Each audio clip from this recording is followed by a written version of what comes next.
Okay, so here we are.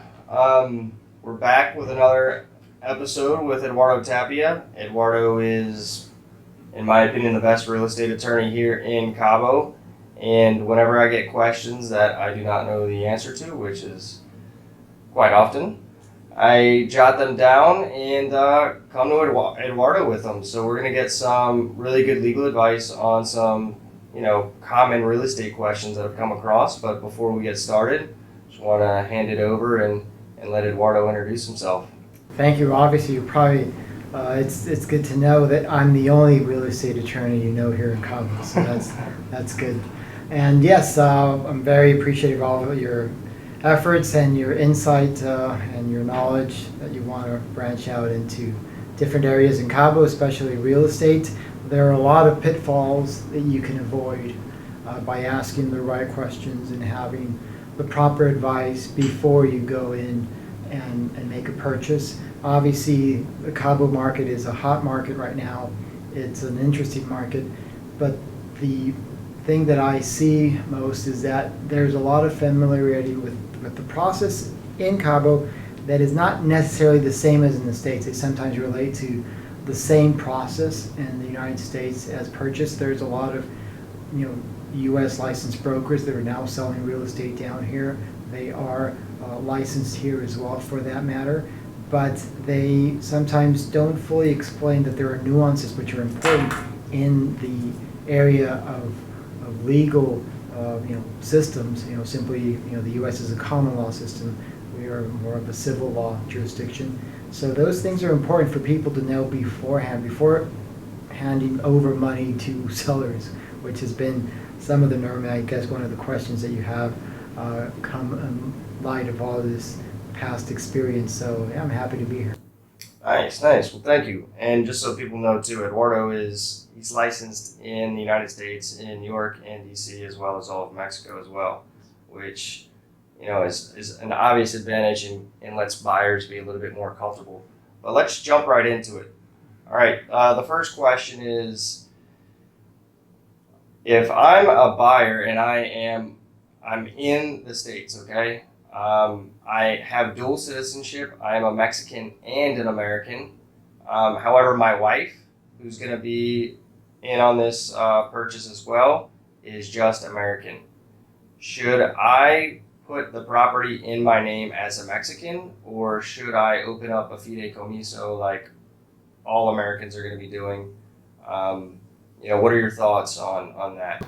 Well, it's important to start off the conversation with, you might have dual citizenship, but for purposes of taxes, if you, for example, pay taxes in the States as opposed to not in Mexico, because if you hold two passports, if you hold, the Mexican voting card, the INE card, and you are entitled to those rights associated with citizenship, basically voting and maybe getting elected in some fashion. The part that people sometimes need to understand is that one thing is to have the ability to avoid the fideicomiso or the trust, the bank trust, because as a Mexican national, purchasing realty within 30 miles of the coastline, you don't need it. But the other part is what happens to the tax component. So if you do have your RFC number, which is your taxpayer ID number, if you do have tax returns and you're basically paying nominal taxes, but you are registered, then I would certainly recommend having that purchase in your name and not with your spouse. There might be a separate agreement so that if there is a divorce, what happens to that particular asset.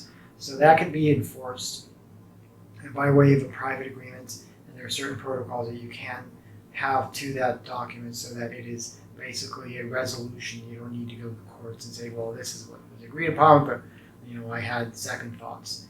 So that's one way to, let's say, well, for the lack of a better word, avoid the fideicomiso, which is a process that has been increasingly more difficult because of the amount of paperwork that needs to be filed.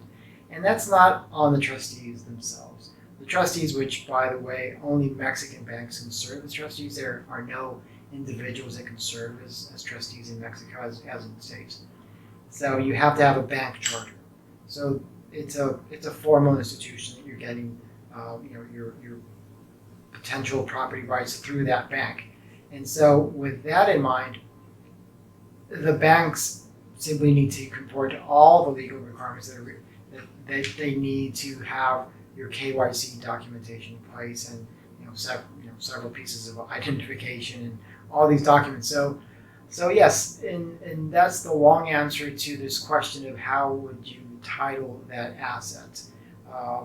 And again, if you do want to have your spouse, then because of her not being a Mexican national, you would have to have the trust. But again, if you don't have a fiscal presence, a tax presence in Mexico, it might not make it worth your while to have the asset even without the trust, because then you would trigger all these other items as opposed to just having this look, I happen to be a Mexican, but I am a foreigner, and you just simply pay $500 a year for the remainder of the trust, which the trust permits go present day 50 years when you get it from, let's say, 2022 going forward. So yeah, it's going to be 50 years and they are assignable. If I'm not mistaken, one of the benefits of the fideicomiso is it makes it very clear.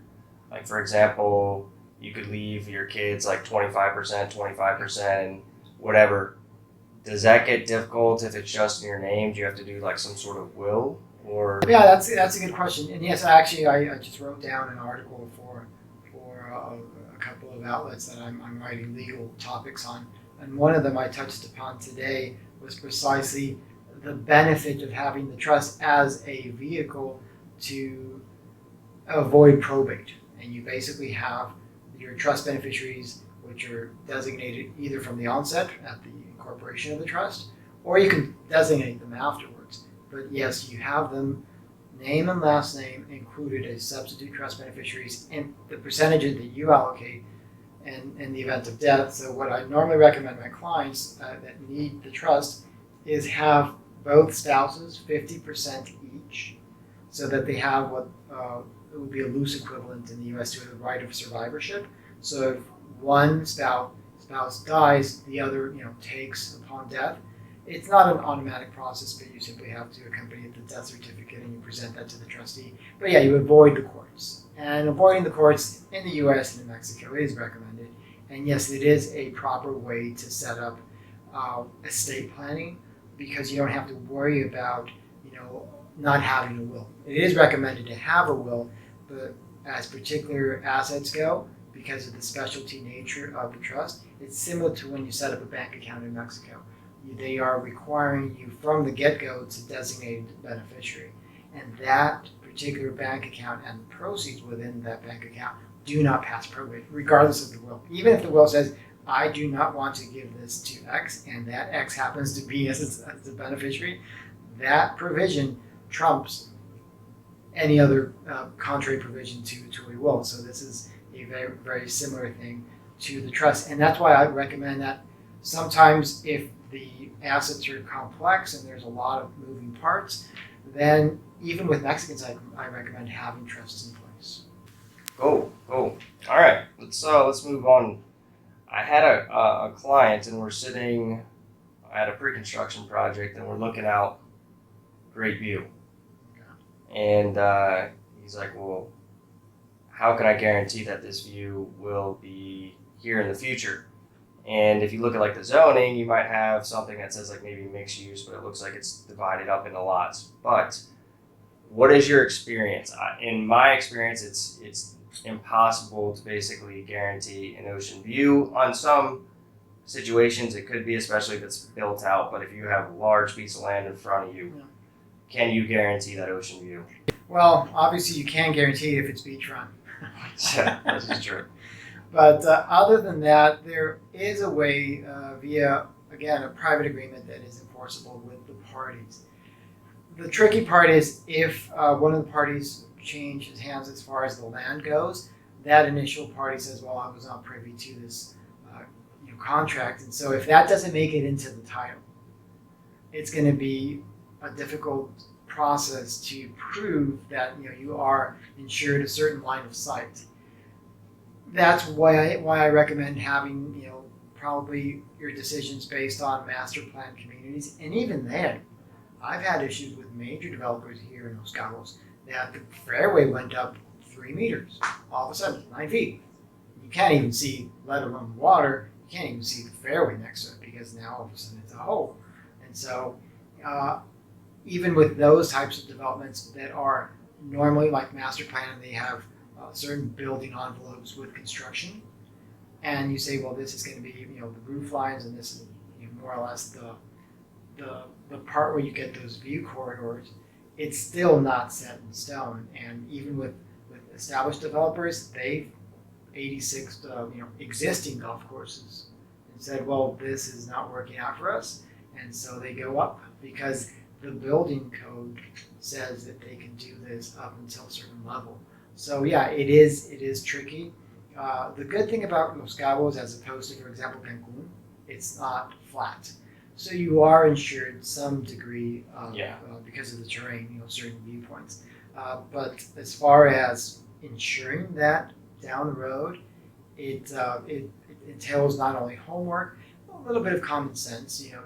There is, if you happen to know that the building next door is, for example, in litigation, and once that happens, then whoever prevails obviously wants to get more bang for the buck, and then they want to go up at a certain height, and they might even attempt to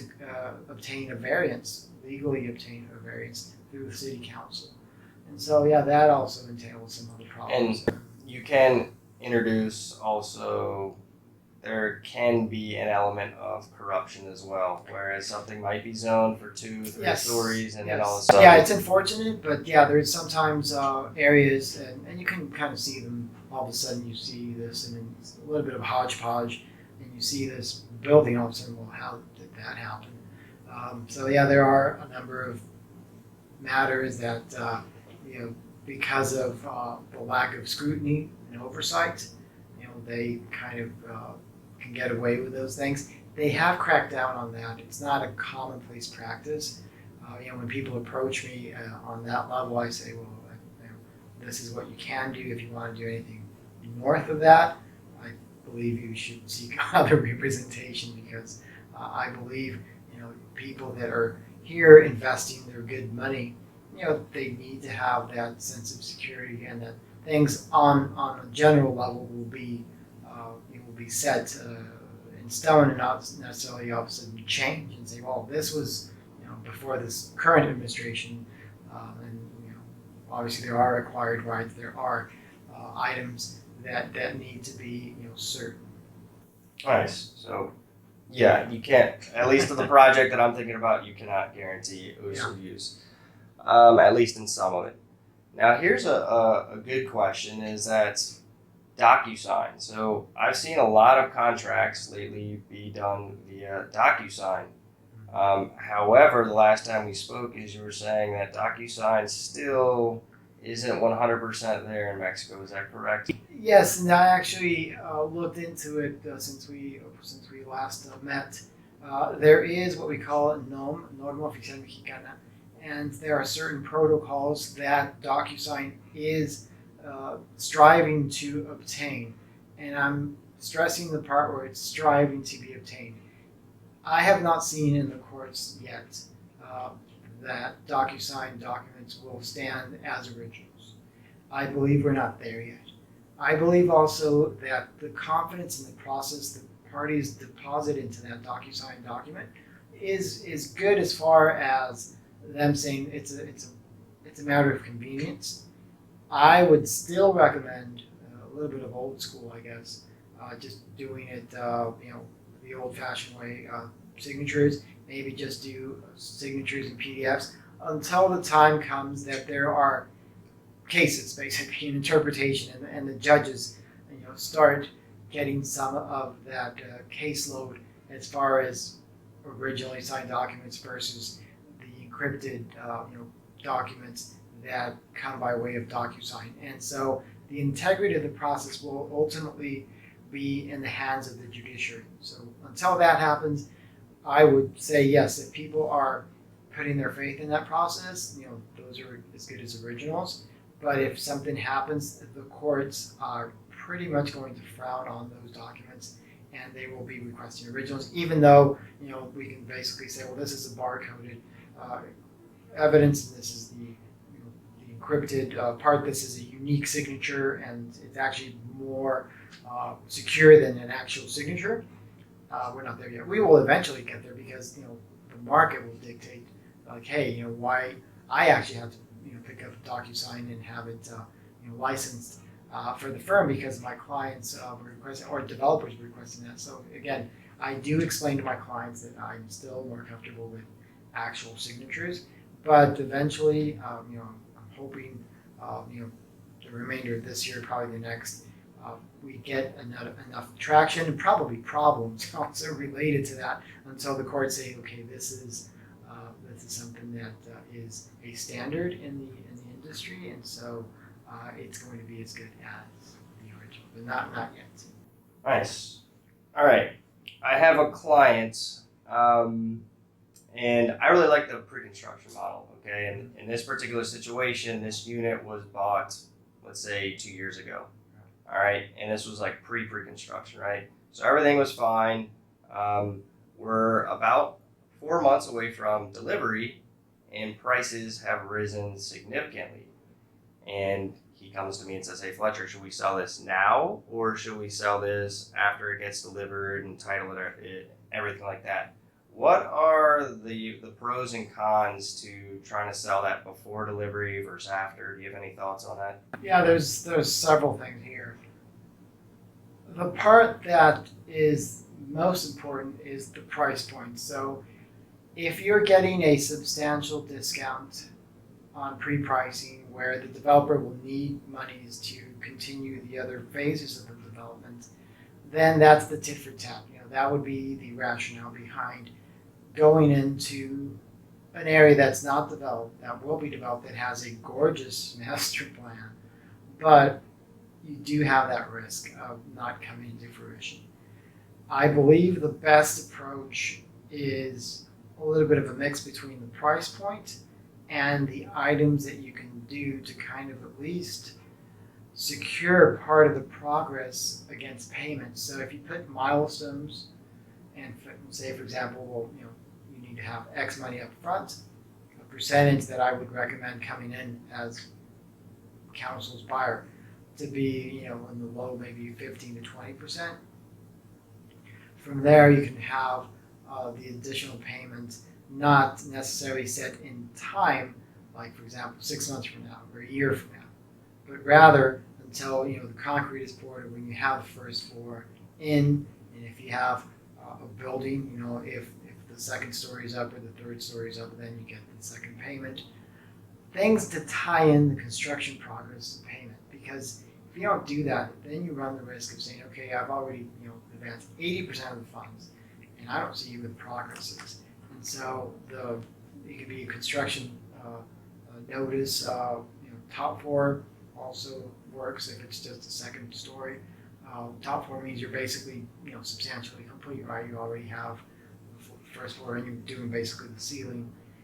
So it just depends on the nature of that construction, but certainly those payment milestones. Also, there should be a substantial holdback. I always push for more. The developer's salary is getting pushed for less because they obviously need to be engaged in the process. They need to have an incentive.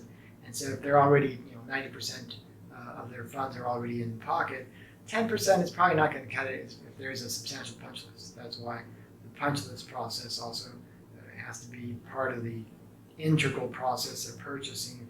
And if there are certain things that need to be fixed, which there always are in a walkthrough, then at least you have a developer that's more engaged in the process and say, yeah, we need to get this done the right way the first time around, regardless of warranties and hidden defects and all that. If that is agreeable to the seller, then yes, I would recommend proceeding along those terms.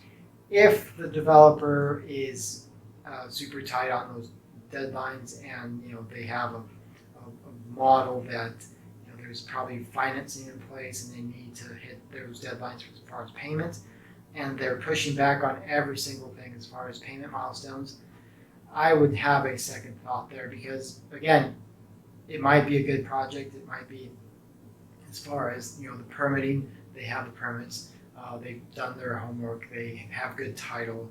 That's part of the due diligence process where we, as attorneys, step in and look at all those potential liabilities. But if everything is okay, and they still say no, we need to get 50% in the door, and not then worry about the other percentage.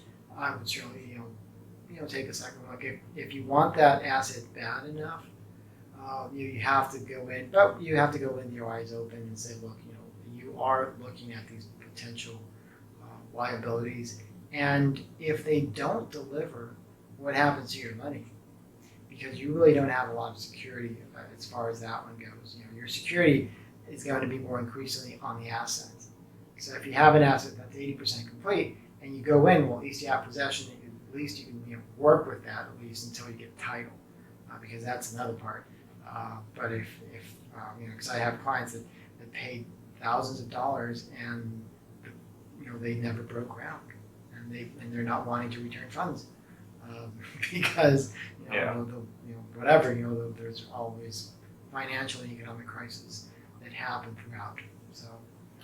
All right, so let's just say everything's fine, and let's say your investment has almost doubled, and you're like, hey, this is what I want. This was just pure investment, and I want to get rid of it. What are the implications of selling that before you actually receive title and do like the closing on that? Is there anything that Well, you can't. I mean, you can't deliver something that you don't have. So if you don't have title, then you're at the behest of the developer, because that developer, that seller is the one who gets title. The tricky part is, kind of convincing, the developer saying, hey, I've already put all this amount of money into it, and I have a buyer that's willing, to pay a premium because I walked in the door on day one and not on day 350.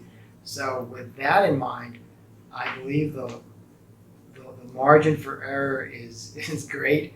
I do believe you should strive to get title, regardless if it's going to cost a little bit more and pay closing costs, rather than wait, because then you're at the whim of the developer. And if the developer says no, I need to deliver title to you, which is what should have happened, because then the other part is taxes. Yeah. Because then the middle part is like, well, I already made some gain because I bought it at this value, I'm selling at this value, but I don't get title.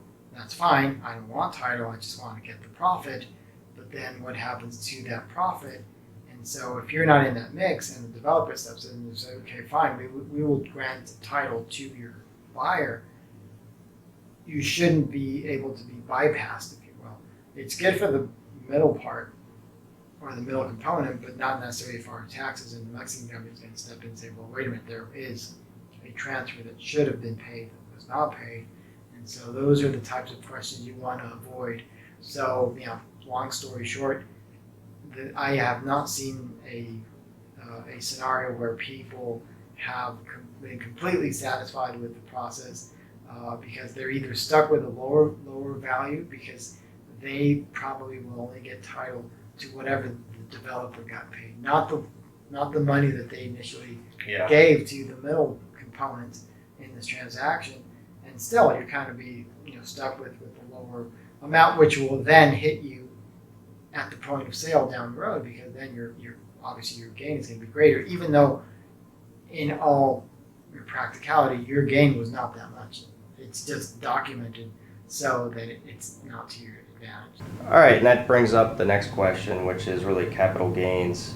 A lot of people are obviously, when they're going to sell, they're worried about capital gains, but I've heard somebody describe capital gains, as like, hey, 50 Shades of Grey doesn't refer to kinky sex. It actually refers to the Mexican tax code when it comes to capital gains tax. For example, people have been assessed a certain capital gains, gone to see an attorney or a tax specialist, and had that lowered significantly. Yeah, there's a lot of nuance to your analogy of 50 Shades of Grey. The part that people need to understand is if your seller is a foreigner, the tax bracket is higher. It's 35%. That's your gain. So you have an option that is, basically 35. You pay it and you're done with it, and you don't have to worry about that. If your gain is substantial, then you might not have to worry about anything further. However, if you and I are like the rest of the U.S. citizens and Mexican citizens, we want to pay less taxes if legally possible, then we can explore other alternatives. The other alternatives are there are certain deductions that can be used. Not a whole lot, but it also depends on if you're looking at only raw land or improvement. So it's not the same if you buy a land and then you sit on it, you spec on it, and you sell it at a premium. There's really not anything that offsets that gain because you have a sale that is documented at the price that you paid at, a sale price, and there's really nothing in between. You can do certain work, for example, on the land itself, like moving the dirt, maybe just level it to make it easier to build, move around certain areas, rocks, and just basically clean it up. And if that's documented properly, then you might get a little bit of that cost offset and say, well, yeah, this was a piece of land. It's still a piece of land, but where this one was basically in an embankment, or this was a steep grade, and I come in and I moved earth, or I brought in earth and I kind of leveled it, you do have something to offset that gain. But it's not going to be 100% of your cost. It's going to help you marginally. You're looking at a more realistic tax bracket if you do all the numbers around a 28 to 29% bracket. And again, it all depends on who your seller is and not necessarily who your buyer is. That also implicates certain things because, for example, the foreigner gets taxed on that 35, and then there's some things that can bring that number south. But the notary public is the one charged for calculating and paying those taxes on account of the foreigner. So in other words, the Mexican government doesn't trust the foreigner to pay the taxes. They're going to get paid by the notary, and so that's where they have you in that regards. But if your seller is a Mexican national and he or she is an individual and not an entity, they still, the same deal. They have a different tax bracket. It's around, it changes. So I don't want to be quoted on percentages because I haven't looked at the tax code this year, but it's around 30% range. But you're still going to be assessed on that part, and the notary public is going to calculate those taxes. He's responsible for calculation and for payments if you're an individual and if you're a Mexican, period. The only part where the notary doesn't have to calculate and pay those taxes is if your seller is a Mexican entity, because they do their own tax work and they have to file their own tax return. But on the other side, if your buyer is a Mexican entity, there are certain withholding of payments if you do like a finance sale, and there are certain payments that you do in a year from now or 2 years from now. There's an interest component to that, and so that's another part of withholding. So to your initial question of capital gains, yes, there is a difference if you go in and just raw land. If you have an improvement on that, there's basically three things you need, because there's a lot of traffic as far as what needs to be in place. And the most important thing is your documented purchase price in your deed, right? So if it says, whatever that number is, that's going to be the number that you take to the bank.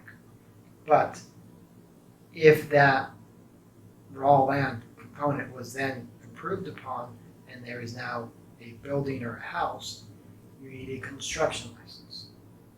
That construction license, out of necessity, holds a value. And it's an estimated value.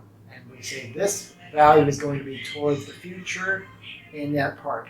So you estimate the value of the construction to be X, and then you have a termination of works notice, which is filed by the same office, and you say, hey, guess what? I came in right around the mark, or it was north of that mark or south of the value that you estimated to be. But if you have those documents in place, those two documents, the construction license, the termination of works notice, and a third document, which is from a separate office called the manifestation of construction document, you basically manifest it to the tax authority, local tax authority, that hey, this is no longer raw land, this is a house, or this is a building. And that one also has a number associated to that. So those are the numbers you can work on and say, well, yeah, I paid 100, I'm selling at 500, but I have costs at 350. So you're basically taxed on that margin, on that difference. So that's more or less like the general part. There are more special items that you can do, legally speaking, and I stress legally because a lot of people say, well, let's just go in and change the number with the municipality and have that number raised. Well, that might be an artificial fix because that normally entails corruption, and I obviously do not recommend that because, as I say, you always end up paying the wrong person, and I'd rather have the monies go into the coffers of the treasury of the municipality or the county rather than just lining up somebody's pocket in that office saying, oh yeah, well, I'll help you out. And so that's where I kind of draw the line. But there are a number of ways you can do under the tax code. One of them is a referred appraisal, and that's a term of art. And it has to go through a public broker or a commercial notary public called a notary. And those do cost quite a bit because those are used for tax purposes. And under the tax code, they can be used, but not all the time. If your seller is a Mexican entity, then you can't use it. But if there is a trust involved and there is that component, then that special appraisal fixes your value at a point in time in the past, saying, well, this is the number that they came in, but given the special installations that are in place, certain things that are different because they do comps of different assets within the area. So if that happens, you might basically also explain to the client, well, yeah, it's going to cost a lot, but you're going to save, that much on taxes, and everything is legal, everything is above board.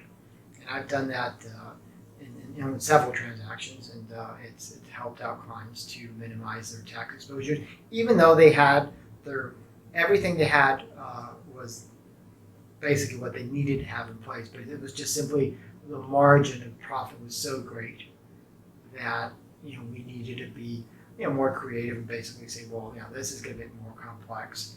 There's going to be more fees involved, but at the end of the day, you will be using this document, and so as long as people are aware of what's going on, and there's also one last thing that you can do to also reduce the tax exposure is working with your buyer, and you kind of say, look, I would like to pay less. Are you amenable to documenting the price a little bit south of that?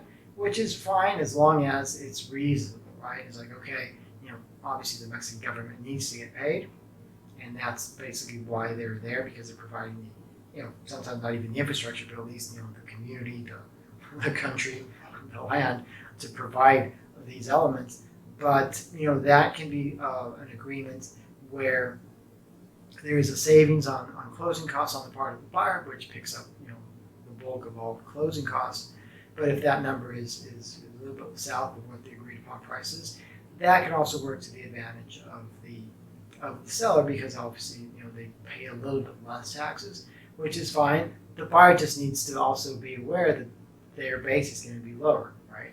So when they come to a point of sale down the road, they're not going to say, well, but I paid 100, but it only says here 80. Well, yeah, you agree to that to kind of accommodate the sale, because sometimes the buyer is very much, oh, I need to get this document at the price and at the full price, which is what they should be asking for. But it's everything, a little bit of negotiation on that one, and there are ways to document certain things that can be, for example, a bill of sale that doesn't go into the component of the public deed. But for example, artwork, there might be some furnishings, so things of that nature that can kind of be separated. But again, it all comes down to what amount is reasonable, and also the rapport between buyer and seller. It shouldn't be an adversarial process. And I've seen it where brokers have been very much engaged in the process and been helpful. And I've seen it where brokers have been not helpful at all, and they're just basically saying, no, you don't want to get into this. This is not something that's correct.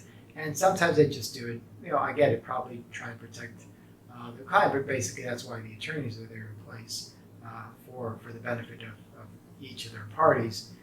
But it all depends on that. So yeah, it's a long answer, but it's a very complex question on capital gains. But yeah, that's more or less where you can kind of there's a lot of elements there. You can kind of go into the taping of this and kind of look into that. Nice. For further reading. Yeah, no, if we didn't go to 50 Shades of Grey right there, we went to about 48 of them. All right. Exactly. Next question is, when I'm doing tours, a lot of people will reach out. We drive by and there's like a dilapidated building or incomplete structure, and everybody's like, well, why doesn't that get fixed? Yeah. And in the United States, a lot of people are, entrepreneurs, or developers are jumping on that, buying it, fixing it up, and turning it into a valuable piece of real estate that in turn is then property taxes. Everybody benefits. It's not an eyesore for the neighborhood. I was kind of under the impression that maybe it was just something within the system, legally or something like that, that would kind of prevent something from that happening. But you're saying that that's really just more coming down to greed, so to speak. Well, yeah, there's a lot of issues there. I mean, for example, why is it that the structure got built and then why did it stop and it never got completed and then years passed? There are many examples, not only in Cabo but in Mexico. What happens is that there are other interests at play, not necessarily legal interests, but also political interests, union interest if there was a union involved. Labor issues have preferential treatment under Mexican law as far as workers' rights, which is fine, but then the amount that needs to get paid because of the wages that were never paid, and then the years pass, and then it just snowballs into this huge amount to get paid, and it's like the developers, there's no way that I'm paying that amount simply because the asset is no longer worth it. So it's part of kind of getting it from the initial stages when things got to a point where they couldn't continue anymore, and so they're trying to figure out more financing in place to do that. That's why you see all of this, but there's really not an incentive, and there's really nothing that the government can actually do to stop it. It's really on private parties and trying to figure out the best way. There are a number of developments here in Cabo, big developments. They're on their third or even fourth developer of people going in and saying, well, this wasn't successful on the first stage, but they managed to get more financing or more partners in place, and then that made it happen. But it was years. I mean, it was not like, okay, let's do this. And I've seen golf courses, get built that bankrupt the whole project until they finally got around to more financing or change of partners.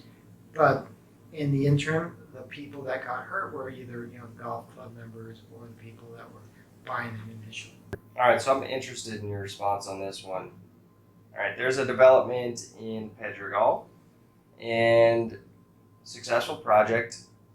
They did the first phase, and now they're selling the second phase of this project, okay?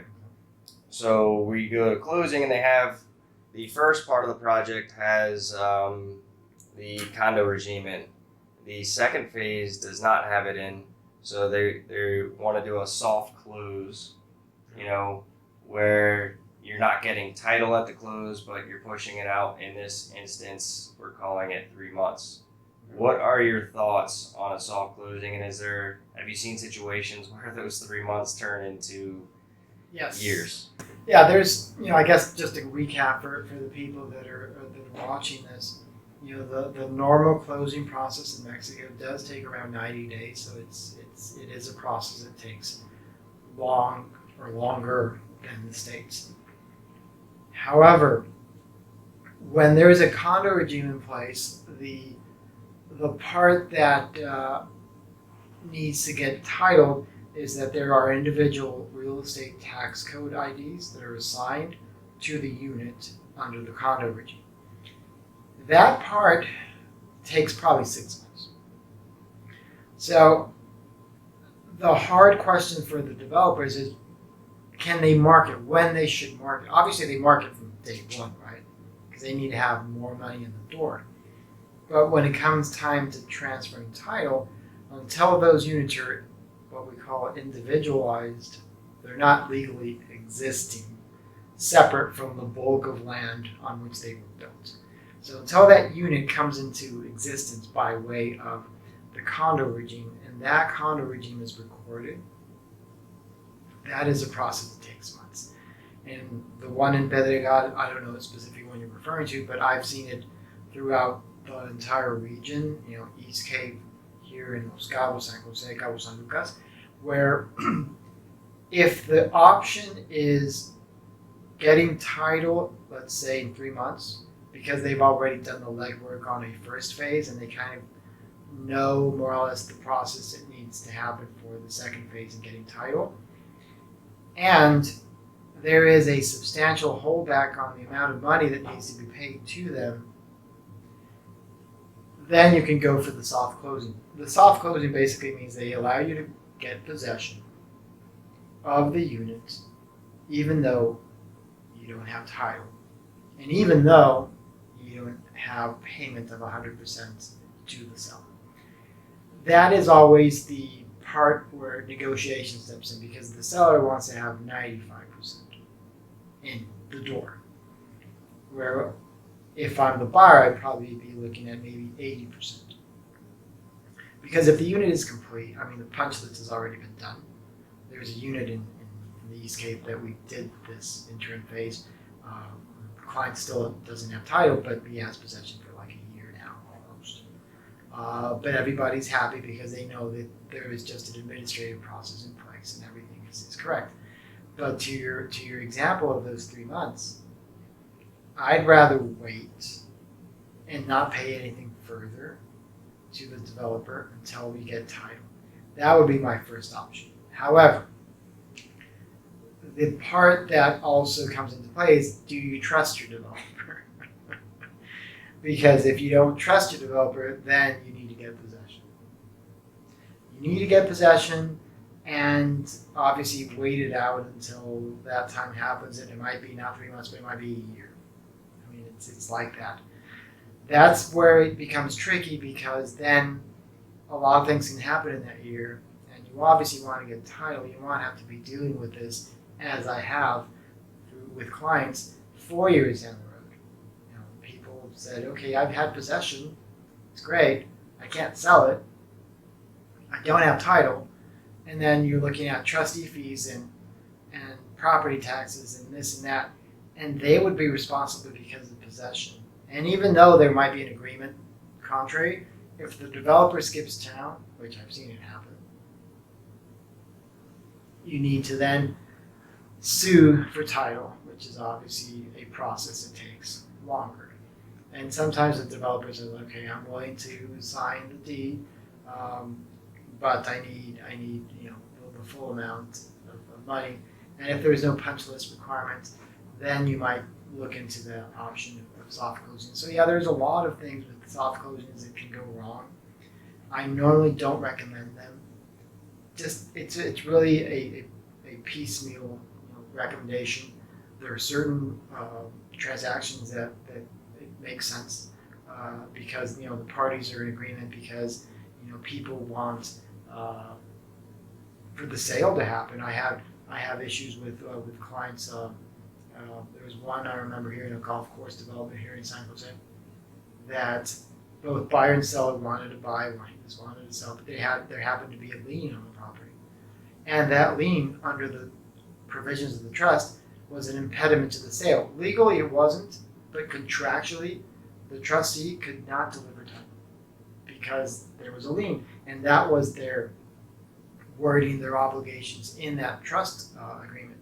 So with that in mind, what happened was, okay, you get possession, and there's going to be a holdback amount. Whenever we transfer title, you're going to be responsible. Buyer is going to be responsible for property taxes, condo fees, the HOA dues, trustee fees going forward. They have everything incidents to possession, and the seller is just waiting for a holdback amount, which was around maybe 30%, 25% of the purchase price. And it was years down the road that they actually got title because that took a long time to remove the lien. So that was a soft closing that happened because, again, there was an agreement among the parties. I had a good understanding with opposing counsel and said, let's just get this done in the proper fashion. And so the funds were in escrow until transfer title occurred. But yeah, the soft closing is tricky. It just depends on if you really trust the party that's in front of you. If if there's a track record that you can look into and say, okay, these guys are apparently legitimate in their aspirations to deliver title, or this is this one project and they have other things going on in other parts of Mexico, and so they're just wanting to get their money and basically be done with it without completing all of their process. So yeah, it is tricky.